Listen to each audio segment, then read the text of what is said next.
Hey, y'all. Thank you so much for joining another episode of Celeste the Therapist podcast. My name is Celeste, and I'm a therapist from Boston, Massachusetts. And I have a really special guest with me, and I'm going to have him introduce himself to you all. Special guest, can you introduce yourself to my audience? Yes, my name is Linton Hester. I am a licensed professional counselor here in the state of Georgia, specifically Savannah, Georgia, where I work pretty much a twofold. I work with individuals, family. I'm also connected to a community-based agency in the area of Savannah, as well as having my own private practice where I focus more on the melanated community. Afrocentric therapy is pretty much my concentration to help empower, uplift, as well as enlighten our individuals, our family, the Black community on therapy, psychoeducation, and just working with them on just being able to know what mental health is and the importance of mental health and the holistic care in their families and just with themselves. Thank you. You speak in my language, but anybody who, if you're listening to this, if you're watching this on YouTube, he looks 10.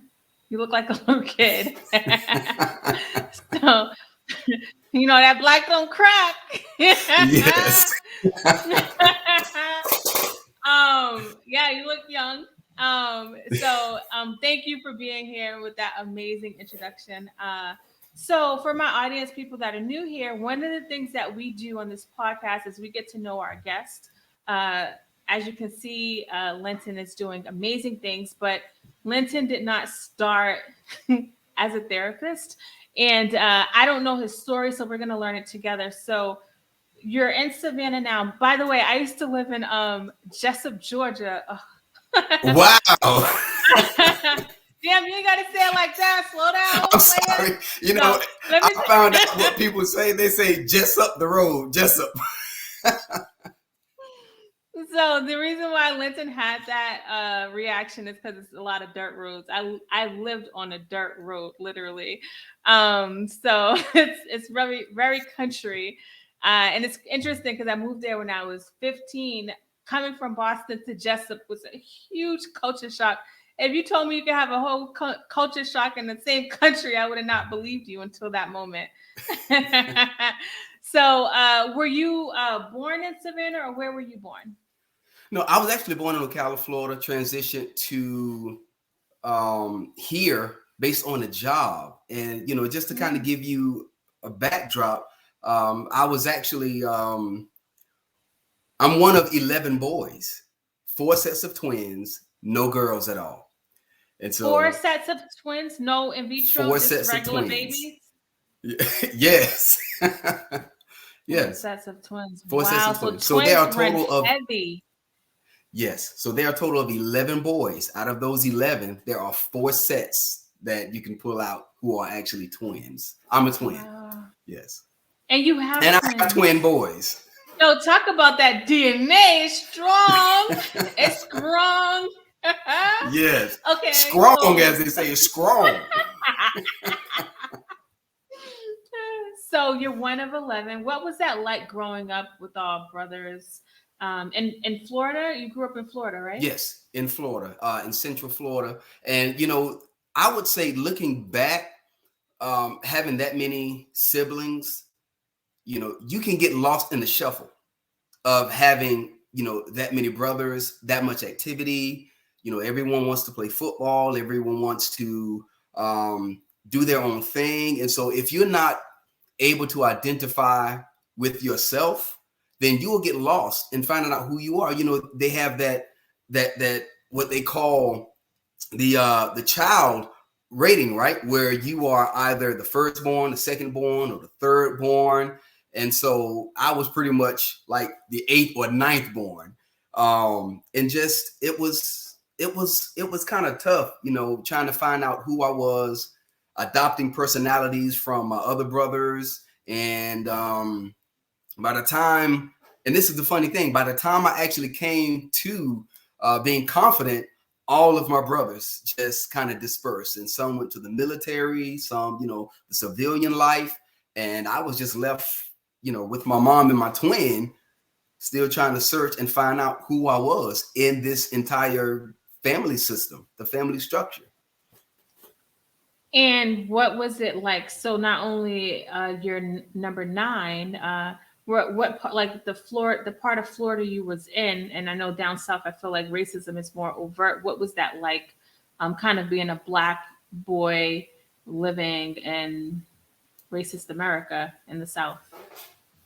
It was an eye opener, and I'll say this because I remember I didn't know about black and white. Not later in my life, but I became aware of it because my twin and I went to the same elementary school. And there was this kid who I became fond of, and we became buddies. And there were white teachers who was actually fond because this kid was of fair skin. You know, I'm chocolate brother. So, you know, all of the white teachers pretty much took to this kid. And I was playing with the kid, and eventually I fell on the ground playing with the kid. And what happened, the teacher kicked me in the back. I never told this to anybody. This is fresh. The teacher kicked me in the back. And what happened, I didn't know that I had a bruise until my mom began to bathe me. And my mom found out about this scar, went to the school the next day. And I heard her in the conversation, just because my child is Black and you're white, doesn't mean you treat my kid any kind of way. And so that, you know, that's how potent that was in that time capsule, that it resonated with me all the way to today, right? Color, being Black and being white, and seeing the dichotomy in that. And so coming full circle, that's just the cycle of life with where we are in the South. You know, you come to find out that, you know, you're the N-word, and there are teachers that would treat you different, the disparity, and they would treat other kids differently based on the skin tone, how dark, how light, or whether, you know, there's a different, you know, persuasion or pigmentation. And so that to me it really put me on notice at an early age that, man, there's a difference in treatment, even in babies, even with children. Yeah. And that's a hard pill to swallow. I think I've been very naive to racism and race in America. I think growing up in the hood, and that's all I've known, is kind of like that's just what it is, not knowing that there was a systemic stuff happening. And I know, based off of like what you're telling me now, you didn't grow up saying like, I want to be a psychotherapist. So I'm curious about like, what was that like to make that transition? Because I personally thought therapy was for white people. I thought mental health was for people that were in straitjackets. I was over 20 years old. You know, when people come to me and they don't understand things, I'm like, it's okay. Believe me, I didn't understand half the stuff I understand now, which is why I'm so passionate about sharing the knowledge with people. But I'm curious about like, what was that like for you to kind of like say, like, I want to be a psychotherapist as an adult? I think the part that I became, okay, and I'll start with my undergrad, because I started my undergrad is in communication public relations. I started off because my family, we grew up in the church, and you know, we went from Pentecostal and we all to grew up Baptist. in the church. All of us grew up in it. Right. Then that was our saving grace. It was, yes. Came out of the church because my mom just felt like it wasn't the thing. So we ended up transitioning and becoming Buddhists. And we, yes. How did that happen? I've never met Black Buddhists before. How did that happen? Yes. We end up becoming Buddhists, and we would travel to different cities, going to the, you know, the conferences. Everyone was speaking languages except for English, because, you know, mainly, you know, Korean, you know, Japanese. And so we're sitting on the bus, my twin and my mom, and we're like, these people are saying things that we do not understand. And so my mom just saw the impact that it had on us, because we didn't see any Black people, you know, because they would caravan to the conferences. It's not that they would treat us differently, but, you know, we felt different. We felt, you know, pretty much not a part of that grouping. And so she ended up going back to the church, getting into, you know, being Baptist. And so we were just weaving in and out of spaces, I think, because my mom was really trying to find some stability, you know, and just to kind of digress a little bit, my mom and dad, they divorced after my twin and I were pretty much the last ones. They divorced. And I think that's when my mom began to try to find her way. And in all of that, being a kid, being a child, you observe and you absorb all of those things. And you really don't know until you look back and say, wow, that entire journey was pretty much compositing me to become who I am today. You know, the rejections, the covert or insidious racism, the structure that, you know, came to be and that is today, as well as my mom trying to find her way, self-actualization. And what happened, I ended up going into my undergrad, communication, public relation. I had another incident with a white person, right? And it was punctuated this time because I was more aware of what was happening in my life and I had power to say or do. And so I met with that teacher. She was a professor of communication, public relation.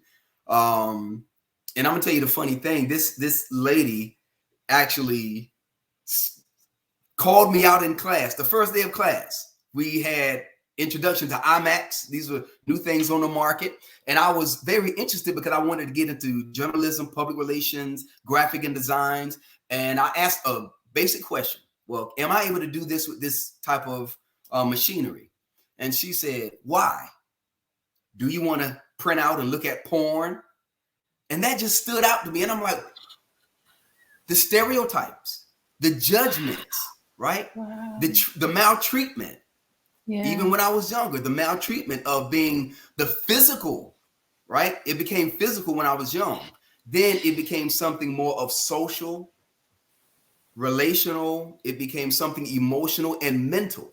You see so it's the holistic maltreatment that we experience.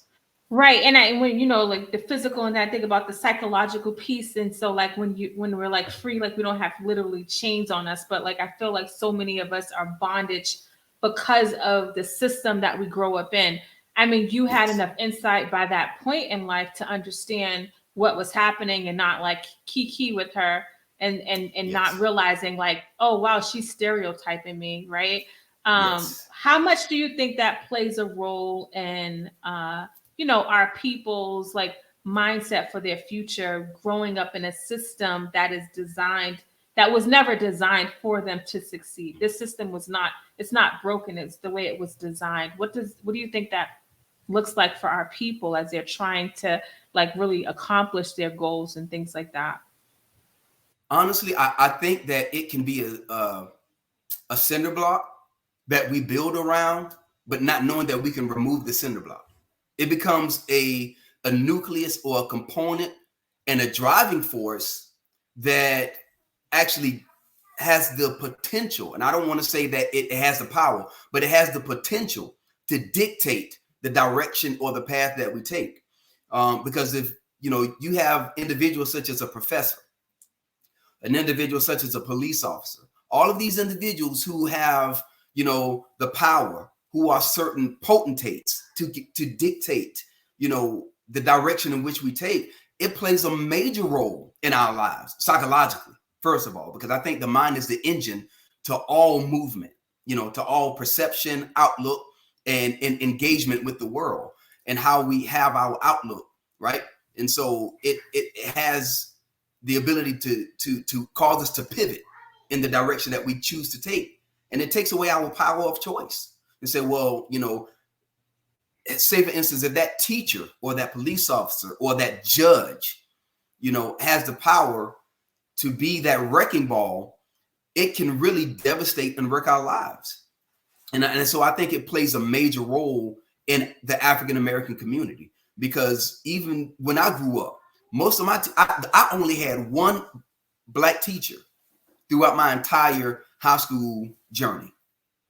The rest of them were white women, just like majority of the industry we're in of psychology and therapy, right? Is we are like about 1%, maybe less than 4% of African Americans. I read that and I was just, my mouth dropped when I seen that, like a 3% stat of people that are in this work, doing this work, which is like so hard to hear. Yes. Now, I love the whole idea of the cinder block that can be removed. And it sounds like your journey into this world of psychotherapy had its challenges, but it sounds like you've been driven by your experiences, kind of like where you are today. Is that kind of accurate to say? Yes, it has.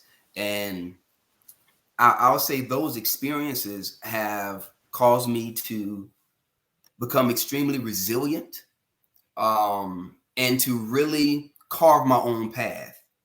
And the reason why I say that is even after I obtained my degree in undergrad, my wife actually threw me a bone and said, maybe you should do therapy.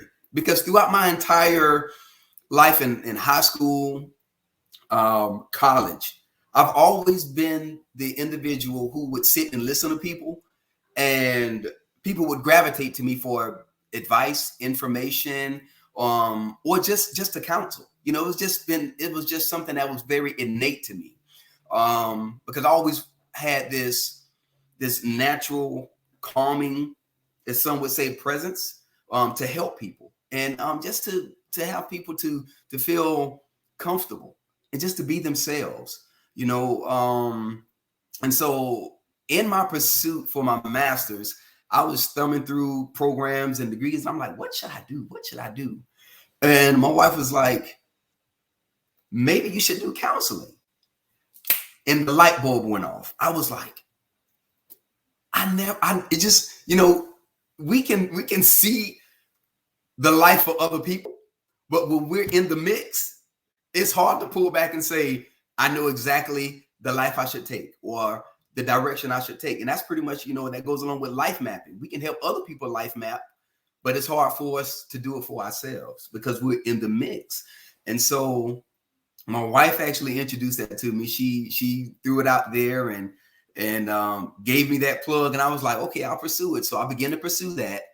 And what happened, I stumbled over my first master's, was his executive leadership, and ended up coming away with 2 masters, which was licensed professional counseling. But I'm gonna tell you this, Celeste, I did not have a fire for counseling until I began to read these type books written by not us. And I'll say that. What did I get myself into? Yes. So I received my master's from, get this, Lynchburg, Virginia, Liberty University in Lynchburg, Virginia. And I had to do intensives where I would actually have to travel, come out of the pocket and do all of those things, which was difficult because I didn't want to leave my wife, you know, for a week here and there to engage and complete the intensives. But, you know, you have to do what you have to do. And in my studies and in doing my research, I would always see research done on us, done on the Asian community, done on the Latin community, research on the African American community.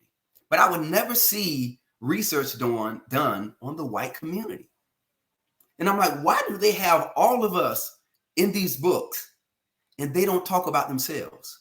And I don't want to be extremely, just paint the broad brush, but, you know, we had white authors, you know, there were white authors that would just write about every nationality, every other persuasion except for themselves. And I said, you know what? I have a problem with that because they in the book, it would actually provide all of the deficits, all of the vices, all of the challenges and the struggles, but the context would never really emphasize all of the accomplishments, the achievements, all of the things that we have acquired and obtained. And so with those books, I also began to pick up books such as post-traumatic slave disorder, post-traumatic slave syndrome, books by Why Are All the Black Kids Sitting Alone in the Cafeteria, by Dr. Tatum. And so those were the books that I would try and leverage myself with, that would help give me balance. And that is when I began to develop a fire for our people, because I'm like, we don't go to therapy. And I didn't see a lot of the clinicians or the candidates for licensure in the classrooms or in the testing rooms. And so that is when I developed the fire and the spark to say, you know what? I'm going to focus all of my efforts, all of my research, all of my passion for our community, because we need it. We need it. And so that's where it started, when I began to read the books that were about us, but not written by us.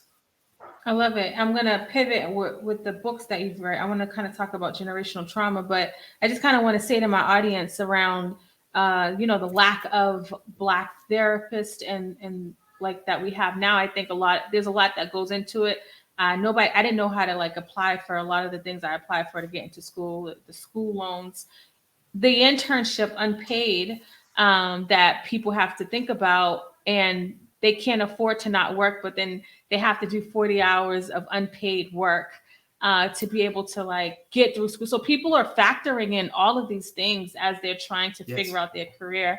And it feels very unjust. I sit with so many people who are struggling to make ends meet and struggling to be in school for this like program, because they really want to help their people. But it's like, sometimes it feels so unattainable. So like there's such a huge, I have a huge issue with that. But I'm glad you were able to like counter some of the things that you were reading with some stuff on your own.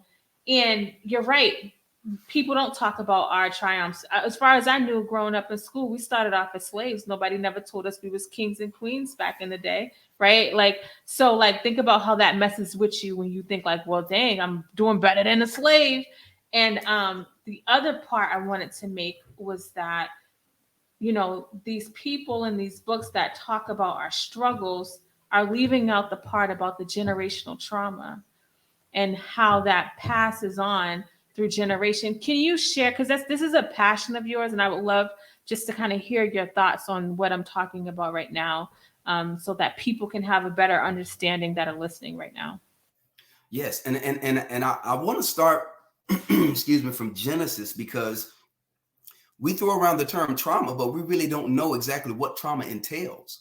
The average Black person say trauma is, oh, that's what they receive from the army, or when they're overseas, or if they are doing, deployments, or if they've been, sent to Afghanistan or some other place. But, trauma can happen in any capacity. An accident, a car accident, can result in trauma.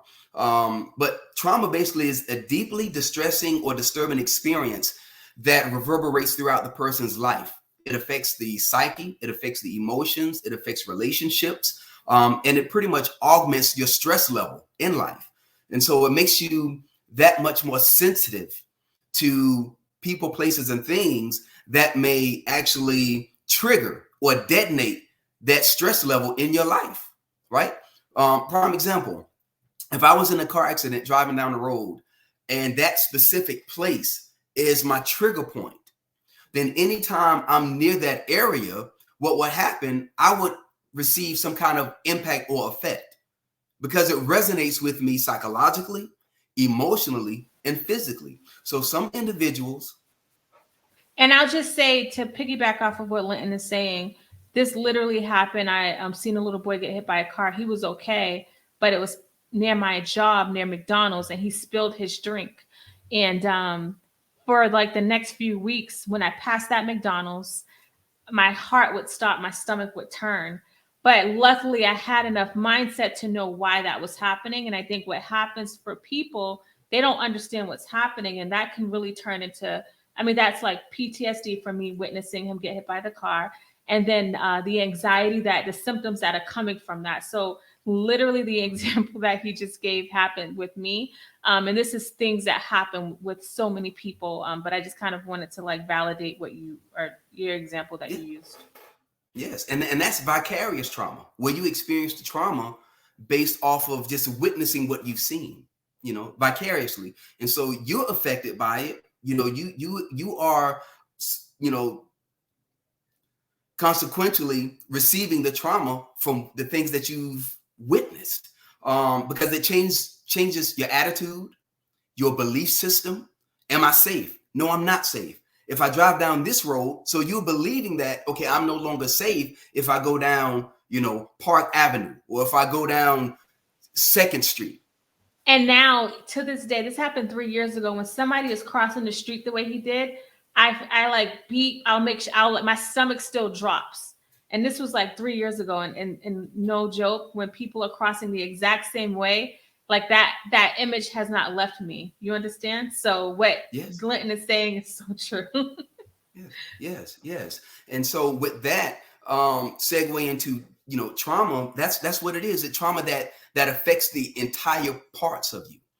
Because there are different parts of us. A lot of people don't know it. We have the mental part, the psychological, emotional, the physical, the social, the belief system, the cognitive part. All of those things encompass the whole you. And so when you experience trauma, it affects those many layers of who you are. And I know you mentioned generational trauma. That generational trauma is a real thing that I believe that many of us are not aware of, that some of us are products of generational trauma, from slavery, from Jim Crow, from the time of Reconstruction period, from the time of just in the civil rights movement, the things that are even contemporary, the things that are now modern, trauma from police brutality, from being able to see those things on social media. Some of us become hyper vigilant, which is a result of seeing the trauma, seeing George Floyd, seeing, all of these individuals being brutalized and murdered. We're traumatized by it. And so we become hypersensitive, hyper vigilant, and we feel a certain way. I know that's a cliche, but we feel some type of way about it. And so trauma generationally can be interchanged to intergenerational trauma, generational trauma, multi-generational trauma, ancestral trauma. So all of those terms are interchangeable. Basically, it's the same thing. It's all trauma. And I think that when we experience that, and I'm gonna give you a prime example of family structure that hands down trauma. If you have classic case of a mom and dad or mom, and I want to make it interchangeable because I know, we picture the man always being abusive, but sometimes, to be fair, women can be abusive as well in relationships. And so whether it's the mother or the father who's abusive, the child is vicariously being traumatized by the arguing, the verbal aggression, the physical abuse, the emotional abuse. And so what happens every time they argue or have an episode of aggression or abuse in the home, that child, and this is called selective inattention. We tell the child to go to the room, right? We don't want the child to hear us arguing, cussing, fussing, breaking dishes, slapping faces. But what happens, even though that child has headphones on, playing video games or blasting the music, to some degree, that child is still attentive to what's happening. And that's called selective inattention, when the focus is off what's happening, but subconsciously, the child is still receptive to the abuse in that environment. And so as that child becomes older, then we wonder, why is this child so aggressive? Why do they just fly off at the drop of a dime? Because they experience a dysfunctional family. And one of the things between reading and researching, I found out that pearls and diamonds and money and insurance policies, they are not the only family heirlooms that we hand down. Trauma is a family heirloom. Family dysfunction is an heirloom that we hand down to our children. And so I think that even though it can be tangible and intangible, we have to be mindful of what we say around our children, because they inadvertently pick up those things, the language. And remember, we talked about trauma is also a belief system. And so we wonder why sometimes this is a real life situation where you have women who look for sex in men because their father neglected them. They have been emotionally traumatized. And so that's an heirloom that they picked up. And now they're looking for some kind of love, and they end up being in an abusive relationship because they inadvertently adopted, the trauma of belief system that if he hits me, that means he loved me. If we're not arguing, then there is no attachment. I need to know that he loves me, so I look for drama, and which is basically pseudo drama. It's a farce drama that individuals pick up that they feel that it has to happen because that draws them close to that loved one, because any attention is good attention. Whether he hits me, whether she slaps me, whether she or he calls me names, that trauma, that abuse is what I need because I'm used to the frequency of trauma. So, it just depends. I'm another prime example. I have twin boys and I love them to life. They are my super troopers, but I know that they respond differently to me. One of them, I can just kind of like, hey, come here. I need you. Raise my voice a little bit or put that down. Go sit down, do this, do that. And all of a sudden he responds, right? One responds to the voice, another responds to the touch. Not meaning I have to hit him or pop him or anything, but he needs that tangible experience to know that I have his attention, and I need to know that I have his attention. So I will go and touch him and say, hey, come here, buddy, come here. And so trauma is the same way. Trauma can be by touch, or trauma can be by intangible. And with the generational part, there are different factors that comes into generational trauma. To let you know that you're in a position or you're a recipient of generational trauma, I want to kind of give you a few key factors. Poverty is a risk factor for generational trauma. Being overprotective. So if you have a mom or a dad who is overprotective of a child, or may experience silhouettes of helicopter parenting, because that parent may have experienced certain trauma, sexual abuse, physical abuse. So now they want to be overprotective of that child, and so the impact of trauma or abuse is one parent may be just overprotective. Another one is communication, how you talk to your loved one or someone else lets you know, like, there is certain type of trauma. If you're in a relationship and all of a sudden your significant other just flips off and fly off the handle and begin spazzing and rah for no reason, there is something behind that. And it's not that they're hungry or hangry or upset. I think sometimes it takes a deeper look to see, okay, well, what's really behind that? Because it wasn't, some couples argue about spaghetti or what are we going to eat tonight. Sometimes it's beyond the surface of that. It's beyond that. And I'll also go over just a few family structures that are clothed in family trauma. You have enmeshed families. And an enmeshed family is when a family is so entangled in one another's affairs and business that mom, dad, sister, brother, uncle, and cousin, everybody knows everybody's business. That's unhealthy. It's toxic. And once one individual or family member places boundaries up, then that individual who places up the boundaries become attacked or ostracized or pushed away. And they are now the pebble that causes the ripples in the family waters. Rigidity. Sometimes overt rigidity in families are results or can be characteristics of trauma, from family trauma. Another one is being single, right? If you're single and you're raising children, that doesn't necessarily show characteristics of family trauma, but just take, for instance, a single mother or a single father, the stressors of finances, the stressors of life, the stressors of taking care of that individual. And what do you think happens? The stress level heightens. And then all of a sudden you talk, carelessly to your child, or you begin to punish your child a little more than you usually would. on the brink of being abusive, and that comes from, abuse is something that can derive from certain types of, again, family trauma, generational trauma. And so those are just some of the things that comes along with trauma and dealing with family trauma, just certain characteristics. I mean, it's root deep, so it goes very deep, and I know I only touched surfaces of it, but just wanted to provide just a few examples. Those were really good, wide-range examples that people can gravitate to. And I think, as we talk about the system and how we have to fight the system, I think about like, that's not changing tomorrow, right? Like, and that's why I'm passionate about educating people, like what you just did, literally kind of give some context behind like the things we do have within our control that we can actually look at. Because I'm all about, well, what can I control right now? I know like I'm fighting the system, but that's not a fight that's going to change tomorrow. But what can I do in my own home?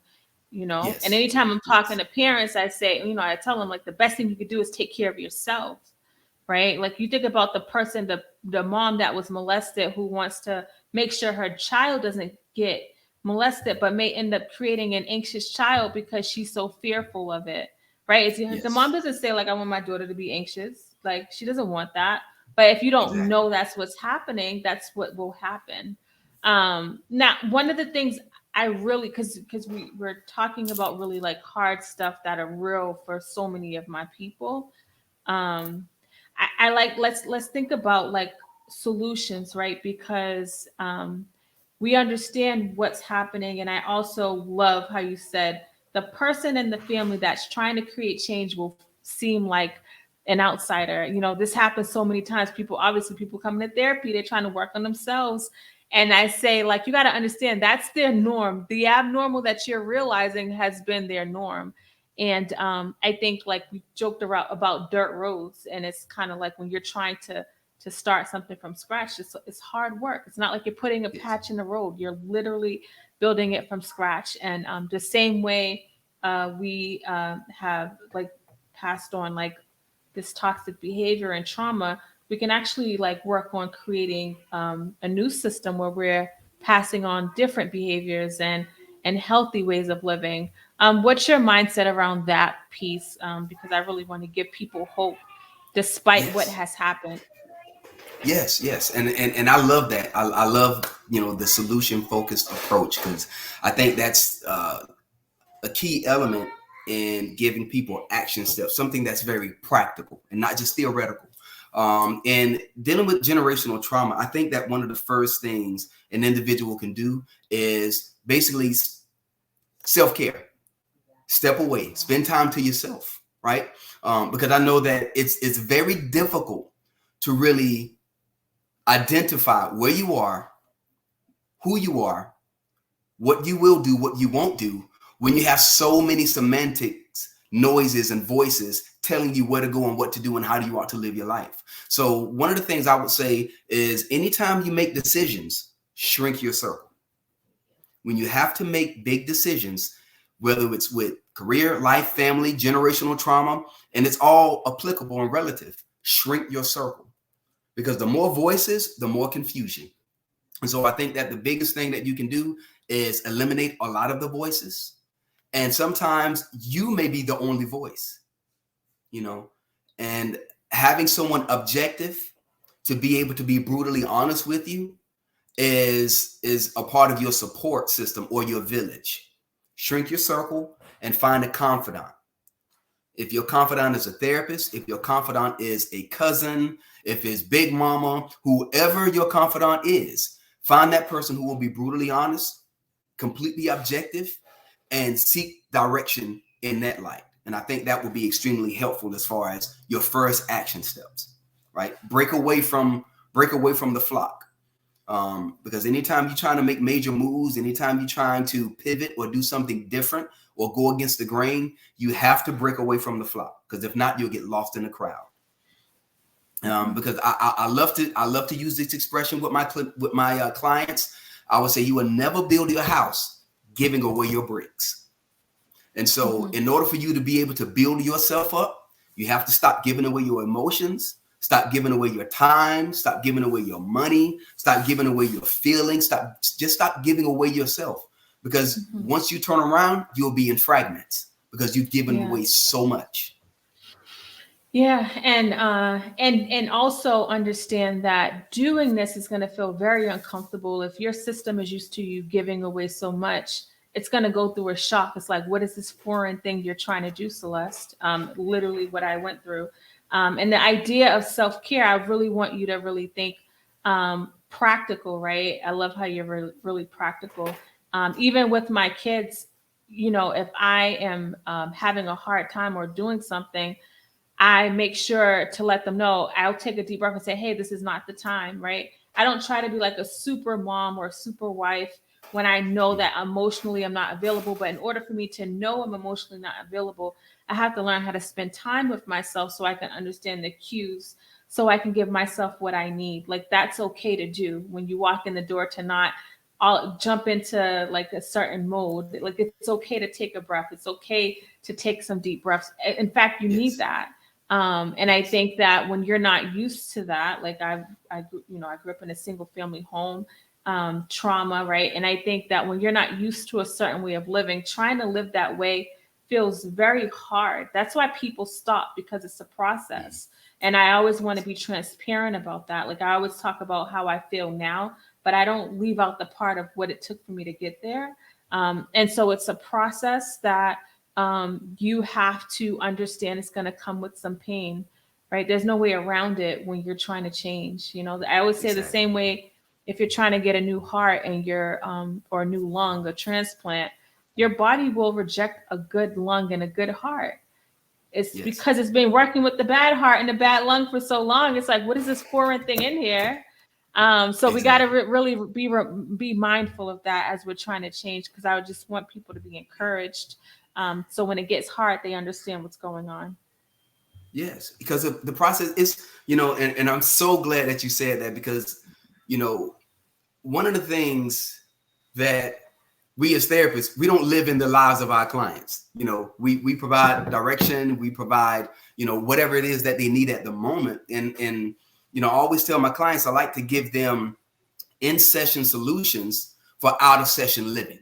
You know, so we can do everything in the session, but if you don't allow it to transition into real life, the action steps, you know, it's not going to be impactful, and it's not going to benefit you. So knowing that there will be pushback, there will be some difficult times, there will be hunger pains for what's familiar, right?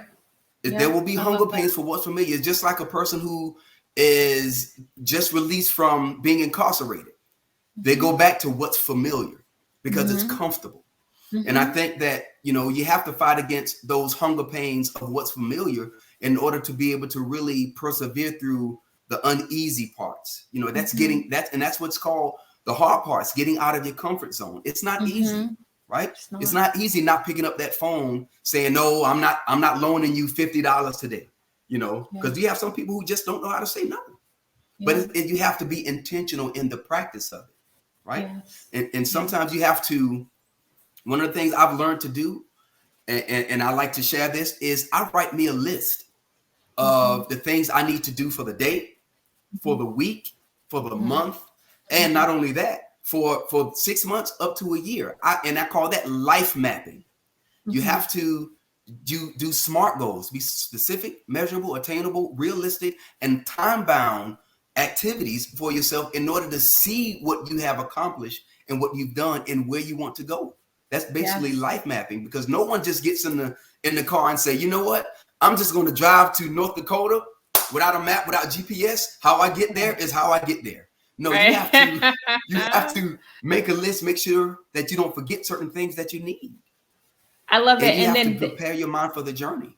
I'm sorry. And that, no, it's fine. That list that Linton's talking about, creating that list will actually be the thing that can help you get through the hard times. When you know where you're going, when that pain comes, you're going to be able to look at that list. And you need to look at that list whether you're having a good day or a bad day, because guess what's going to start to happen? It's going to start to marinate in your spirit, right? I think we face so much of society that tells us who we're not. Remember, especially for people of color, when you are in a system that is not designed for you, there's a lot of situations and things that you've gone through that have told you that you were not worthy, that you were not this. So you got to do a great job at reminding yourself of where you're going and who you are, and you build that confidence. And I say once you like do that inner work, no one can take that away from you. That's an inside job. Yes.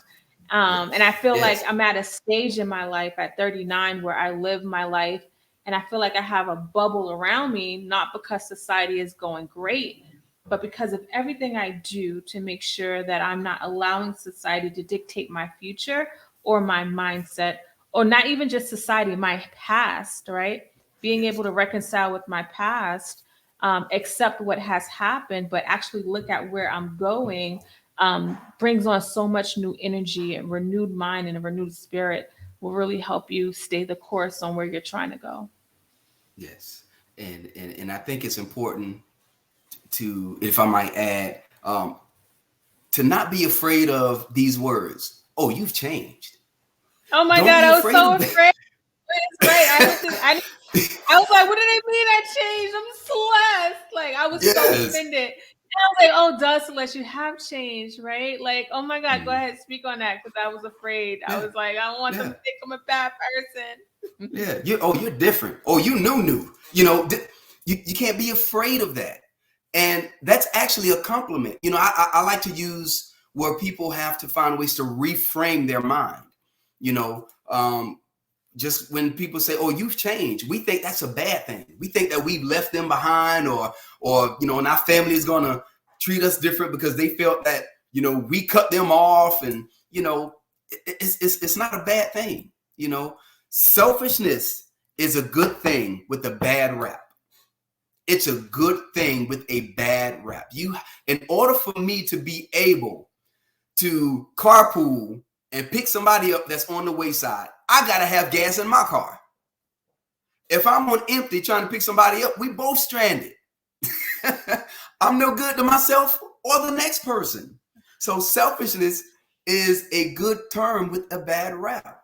You have to be able to take care of you in order to be able to take care of others. If you're a moms, fathers, parents have to be in good working condition in order to make sure that their kids are in good working condition. Yes. Because what you're doing, again, you're passing down frustration, you're passing down being tired, and that frustration and stress transposes into your kids.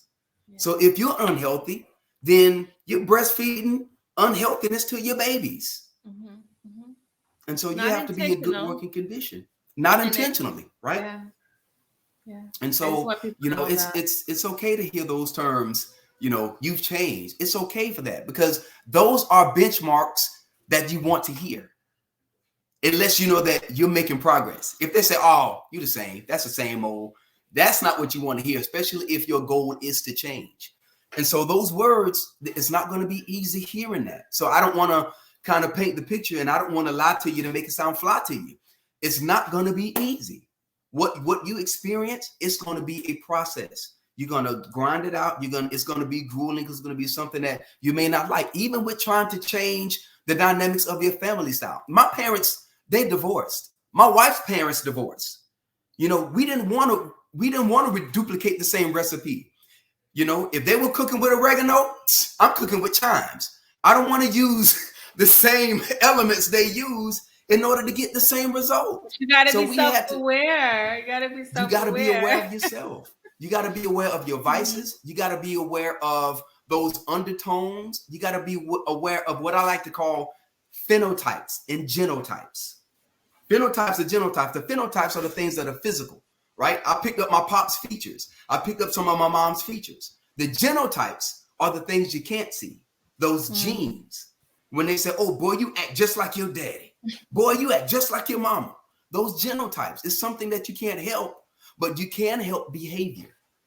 You can help those reactionary patterns, how you respond, how you interact, how you engage, how you initiate things, how you receive information and give the output. You can change all of that. The things that you mentioned, Celeste, those things that you have to work within, those inner workings.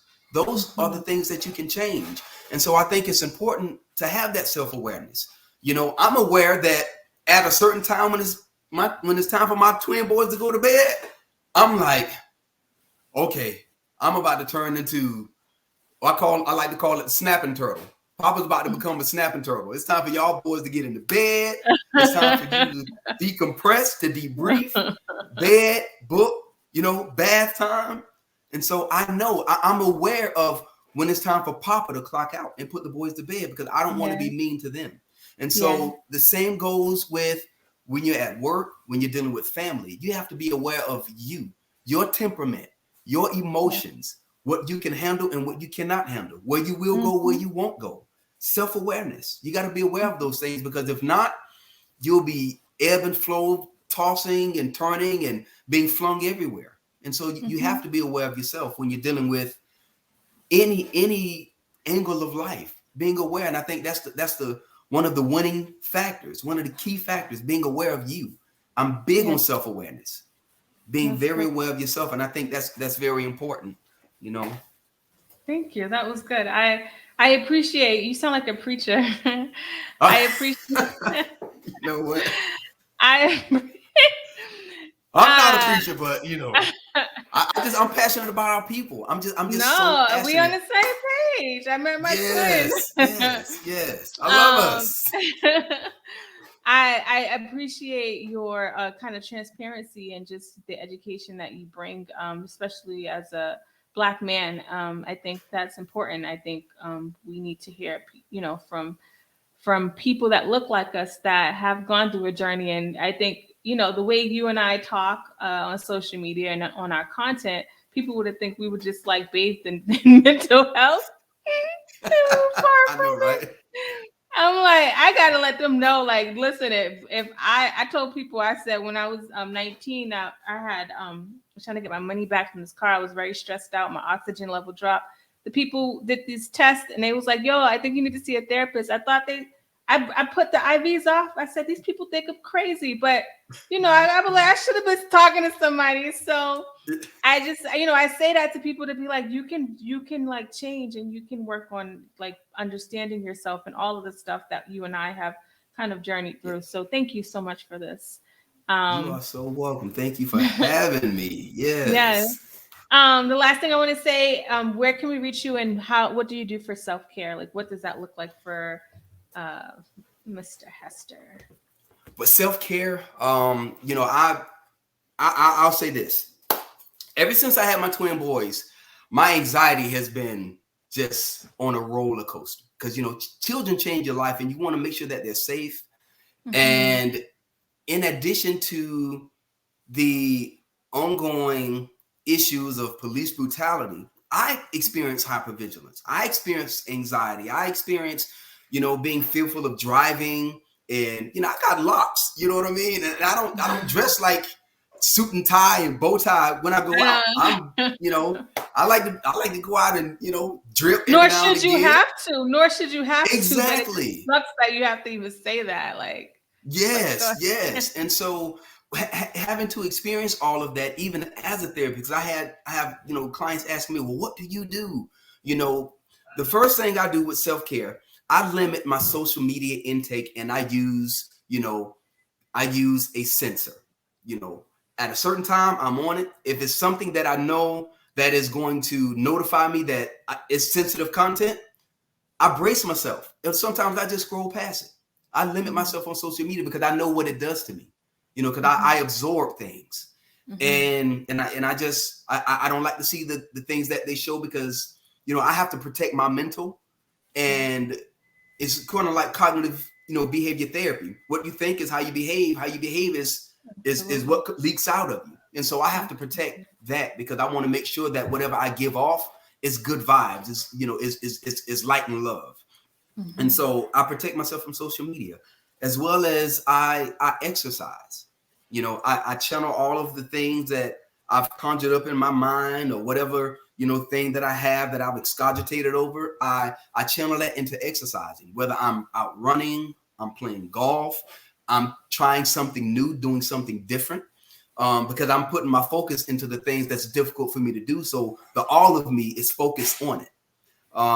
As well as I do sound bowl bathing, to help align myself and to refocus.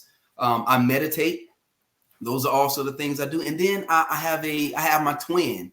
I bounce ideas and thoughts, and I use him as a cathartic person, for me to get whatever is in me out of me, because, it can become toxic. It can trigger certain stress levels. You want to keep yourself toxic free. You don't want to keep all that stuff held in.